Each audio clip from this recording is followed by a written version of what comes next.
بسم الله الرحمن الرحيم وبه نستعين وهو خير ناصر ومعين قال الله تبارك وتعالى في كتابه الكريم واعتصموا بحبل الله جميعا ولا تفرقوا. اللہ تعالیٰ کا فرمان ہے کہ اللہ کی رسی کو، حبل اللہ کو مضبوطی سے تھام لو اور آپس میں تفرقہ مت کرو.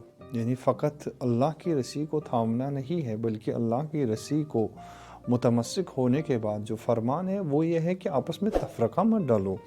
کہ وَاذْكُرُوا نِعْمَتَ اللَّهِ عَلَيْكُمْ، اور اس کے ساتھ ساتھ اللہ کی نعمتوں کا بھی تذکرہ کیا کرو. کب یہ اشارہ ہے در واقع اس واقعے کی طرف جب رسول اکرم صلی اللہ علیہ وآلہ وسلم کے وجود پاک اور وجود رحمت کے ذریعے سے ان عرب جاہلوں کے درمیان، ان عرب لوگوں کے درمیان جو لڑائی، تفرقہ اور آپس کے اختلاف میں بڑے مشہور تھے اور ایک دوسرے کی گردن کاٹنے پہ آمادہ رہتے تھے، لہذا اللہ تعالیٰ نے تذکرہ دیا ہے کہ یاد کرو اس دور کو. اذ کنتم اعداء فالف بین قلوبکم، اگر تالیف کیا تمہارے درمیان، تمہارے دلوں کو ایک دوسرے کے ساتھ کسی نے جوڑ دیا ہے تو وہ اللہ تعالیٰ کی ذات ہے. اللہ تعالیٰ نے تمہارے دلوں کو ایک دوسرے کے ساتھ جوڑ دیا. جو دل ایک دوسرے کے لیے خطا کار تھے، جو دل ایک دوسرے کے لیے بد دعا دیتے تھے، جس دل سے ایک دوسرے کے لیے کبھی زیبا کلام نہیں نکلا، جو دل ہمیشہ ایک دوسرے کے لیے برا ہی سوچتا تھا، اللہ تعالیٰ نے تمہارے دلوں کے درمیان محبت بھر دی، تحلیف کر دی ان قلوب کے درمیان. فَأَصْبَحْتُم بِنِعْمَتِهِ إِخْوَانًا، اور اللہ تعالیٰ نے تمہیں اپنی نعمت کے ذریعے سے دوست بھائی بنایا. اخوانا، اور یہ نعمت کون سی تھی جس کے ذریعے سے اللہ تعالیٰ نے ان انسانوں کے درمیان، ان مسلمانوں کو ایک دوسرے کا بھائی بنا دیا.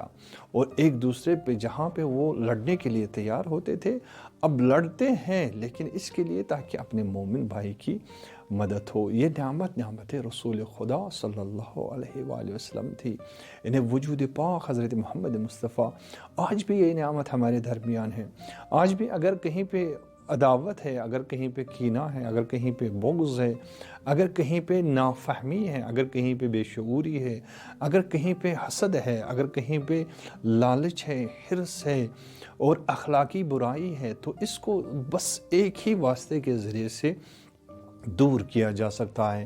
ان سب برائیوں کو نکال کے صرف ایک ہی چیز کے ذریعے سے ہم ایک دوسرے کے نزدیک آ سکتے ہیں اور امت مسلمہ کی ان اخلاقی برائیوں کا سدجواب کیا جا سکتا ہے. وہ ہے نور رسول خدا صلی اللہ علیہ وآلہ وسلم.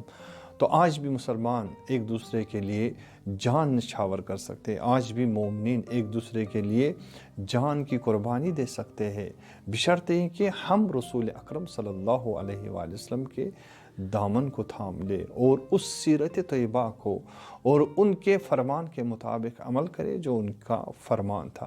لہٰذا یہ ہم سب پر فریضہ ہے اور واجب ہے. چونکہ ہم کلمہ پڑھتے ہیں رسول اکرم صلی اللہ علیہ وآلہ وسلم کا، ہم کلمہ گو ہے. جب ہم ان کا کلمہ پڑھتے ہیں، کیا یہ حق نہیں بنتا کہ اس ہستی، جس ہستی نے ہمیں وجود دیا، جس ہستی نے ہمیں تشخص دیا، جس ہستی نے مجھے اور ہم مسلمانوں کو ایک نام دیا، کیا اس ہستی کے واسطے ہم اتنا بھی نہیں کر سکتے کہ ایک دوسرے کے قریب آئے، ایک دوسرے کے ہاتھ میں ہاتھ دے، ایک دوسرے کے دل کے ساتھ اپنا دل ملائے، ایک دوسرے کے ساتھ بھائی چارہ اور اخوت قائم کرے. یہی عالمی سطح پہ ہونا چاہیے.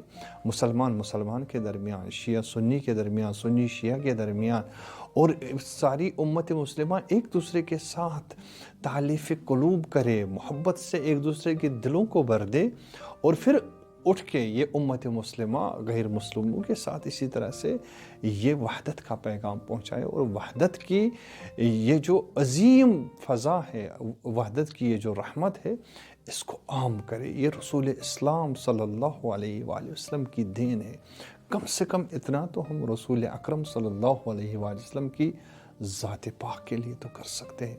تو آئیے مومنین، آئیے مسلمین، آؤ لوگوں جو رحمت رسول اللہ صلی اللہ علیہ وآلہ وسلم کے پیاسے ہیں، ایک مرتبہ پھر یہ میلاد، یہ ہفتہ وحدت، یہ ربیع الاول کے ایام ہمیں اسی کی طرف دعوت دیتے ہیں کہ اس سیرت طیبہ کو زندہ کیا جائے، اس سیرت پاک کو زندہ کیا جائے۔